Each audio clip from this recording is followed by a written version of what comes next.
The ANZAC story has been represented in media for decades. Most depict the ANZACs as carriers of the ANZAC spirit, overcoming adversity with mateship and courage. The books, movies, newspapers and television display an inspiring group of Australians in a tough situation. But what were the ANZACs truly experiencing? What can we find today that shows what they really experienced? I've done some research and may have the answer to this question.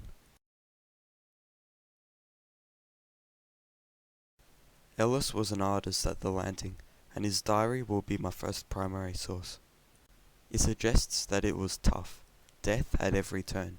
Snipers seem to have been more noteworthy than I have expected. To have a drink of water or to wash themselves, they were forced to drink and wash at water holes where Turkish snipers could shoot at them. Sickness also plagued the battlefield, but a soldier Ellis encountered hid his condition. Why? He did not want to get sent away in the middle of the fun. Some of the ANZAC spirit we know of today is shown in him, although he should have had his sickness checked out. Even with the ANZAC spirit, Ellis noted many wounded and dead soldiers on the battlefield. His diary shows a sense of desperation. Take a look at this extract.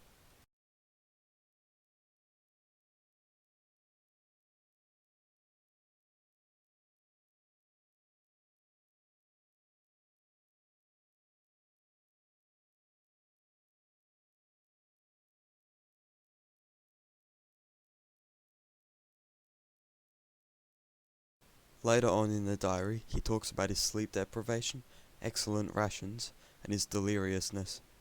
The roll is called at dawn on the 11th, and few are left to answer to the names, more evidence to the amount of death that occurred in Gallipoli all those years ago. He reaches a hospital later due to a fever, and sees a man with a large portion of his brain exposed. Ellis survived the war, and it's clear it wasn't a very enjoyable experience for him. Death was the main part of the campaign, from his point of view.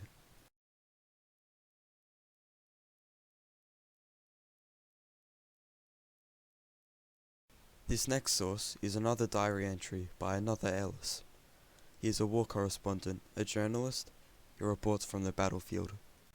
He reports the dinner on the 24th, the day before the battle started, as being comfortable and lively, with cocktails, champagne, whiskies and sodas.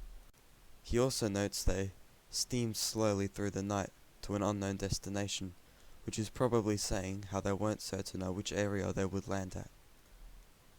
On the 25th, he made a very lengthy entry.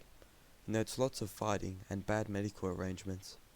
While the amount of fighting doesn't come as a surprise, I didn't expect terribly mismanaged medical arrangements.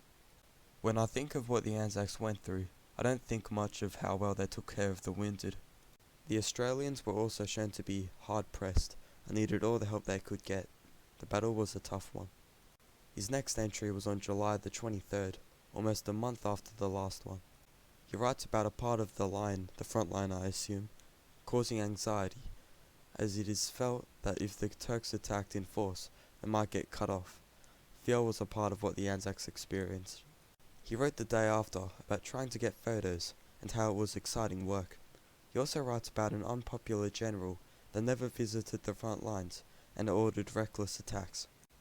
The generals, according to Ellis, lived comfortably and didn't care about the hundreds of men suffering in agony and knowing they would die a horrible death. Ellis doesn't think of the generals in a very positive light. Here's an extract.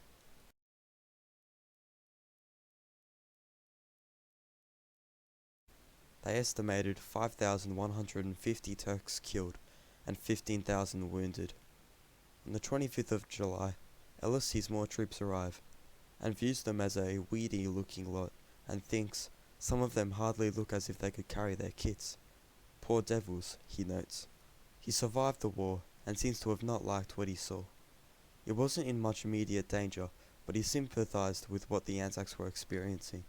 Again, the ANZAC experience doesn't look to be a pleasant one.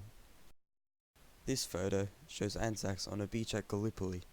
No fighting is shown. The experience wasn't all about fighting, as the photo shows.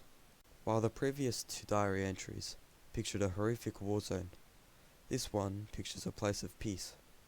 I chose to show this as it contrasts with what the diary entries said. However, this wasn't taken during a fight. My final source shows a more light-hearted side of the experience. Second Lieutenant Frank Boys wrote after the war about an odd event that happened during the campaign: Australian diggers walking naked up the beach in Gallipoli. The reason behind this was that cleaning clothes wasn't an easy thing to do during the Gallipoli campaign.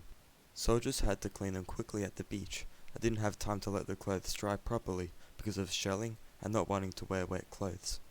Here's something interesting Boys wrote on the matter.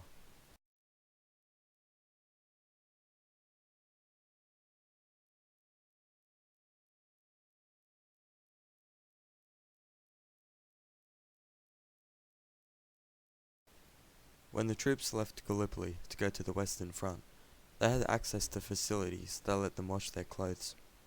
While it's a more humorous side of the ANZAC experience, it wouldn't have been something the ANZACs wanted to do. They had to overcome little hardships such as this. In conclusion, the four sources suggest that the Gallipoli campaign wasn't very enjoyable. Soldiers had to overcome adversity. The tough situation shown in media is pretty much what the soldiers experienced. The ANZAC's experiences were mostly terrible, but they persevered.